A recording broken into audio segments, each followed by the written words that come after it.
Hi అండి, అందరికీ నమస్కారం అండి. ఫ్రెండ్స్, మనకి ఇప్పుడిప్పుడే మరొక బ్రేకింగ్ న్యూస్ అప్డేట్ అయితే రావడం జరిగిందండి. అది కూడా ఏపీలో విద్యార్థులకు గుడ్ న్యూస్. వేసవి సెలవులు ప్రకటించిన విద్యాశాఖ అంటూ ఇప్పుడే మనకు ఒక బ్రేకింగ్ న్యూస్ అప్డేట్ అయితే రావడం జరిగిందండి. అయితే ఇందుకు సంబంధించిన పూర్తి వివరాలు అయితే మన వీడియోలో తెలుసుకుందామండి. అయితే ఈ సమ్మర్ సెలవులో ఎప్పటి నుంచి ఎప్పటి వరకు ఇచ్చారు ఏంటి అనే విషయాలు పూర్తిగా తెలుసుకుందామండి. వీడియో మాత్రం ఎక్కడా స్కిప్ చేయకుండా చూడండి ఫ్రెండ్స్. అప్పుడే మనకు పూర్తి సమాచారం అయితే తెలుస్తుంది. ఇక ముఖ్యంగా వీడియో నచ్చినట్లయితే లైక్ చేయండి ఫ్రెండ్స్. లైక్ చేయడం వల్ల మనకు తెలిసిన ఇన్ఫర్మేషన్ మరికొంతమందికి అయితే రీచ్ అయ్యే అవకాశం ఉంటుంది. ఇక లేట్ చేయకుండా వివరాల్లోకి వెళ్ళిపోదాం. ఇక్కడైతే చూడండి ఫ్రెండ్స్, ఏపీ ప్రభుత్వం స్కూళ్లకు వేసవి సెలవులు ప్రకటించింది. ప్రకటించిన షెడ్యూల్ ప్రకారం పాఠశాలలకు ఏప్రిల్ 24 నుంచి సమ్మర్ హాలిడేస్ ప్రారంభం కానున్నాయి. ఇక జూన్ 11 వరకు సెలవులు కొనసాగుతాయి. అయితే ఈ మేరకు విద్యాశాఖ ఏప్రిల్ 2వ తారీఖున అధికారిక ప్రకటన విడుదల చేసింది. మార్చి 18 నుంచి ఒంటిపూట బడులు కొనసాగుతున్న సంగతి తెలిసిందే.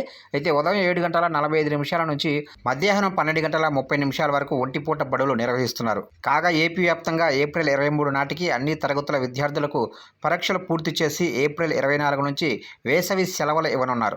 ఇక ఏపీలోనే పాఠశాలలకు గత ఏడాది మే 1వ తారీఖున వేసవి సెలవులు ప్రారంభం కాగా 42 రోజుల సెలవుల తర్వాత జూన్ 12 తారీఖున తిరిగి తెరుచుకున్నాయి. అయితే రాష్ట్రంలో ఎండల తీవ్రత కారణంగా ఏప్రిల్ 24 నుంచి పాఠశాలలకు వేసవి సెలవులు మొదలు కానున్నాయి. అంటే జూన్ 11 వరకు, అంటే దాదాపు 50 రోజుల పాటు పాఠశాలలకు వేసవి సెలవులు రానున్నాయి. అయితే గత ఏడాది కంటే ఈసారి సమ్మర్ హాలిడేస్ ఎక్కువగా ఉండనున్నాయి. అయితే వేసవి సెలవులపై విద్యాశాఖ నుంచి ఇంకా అధికారిక ప్రకటన అయితే రావాల్సి ఉంది. చూశారు కండి, మొత్తం మీదుగా ఏపీలో విద్యార్థులకైతే వేసవి సెలవులు ప్రకటించారు. అయితే ఏప్రిల్ 24 నుంచి ఈ సమ్మర్ హాలిడేస్ అయితే ప్రారంభం కానున్నాయి. ఏప్రిల్ 24 నుంచి జూన్ 11 వరకు అయితే ఈ సెలవులు అయితే ఉంటాయని చెప్తున్నారు అధికారులు. అయితే గత ఏడాది మే 1వ తారీఖు నుంచి అయితే సమ్మర్ హాలిడేస్ అయితే ఇచ్చారు. ఇప్పుడు ఎండల తీవ్రత ఎక్కువగా ఉండడంతో ఏప్రిల్ 24 నుంచి సమ్మర్ హాలిడేస్ అయితే ప్రకటించినట్లుగా తెలుస్తుంది ఫ్రెండ్స్.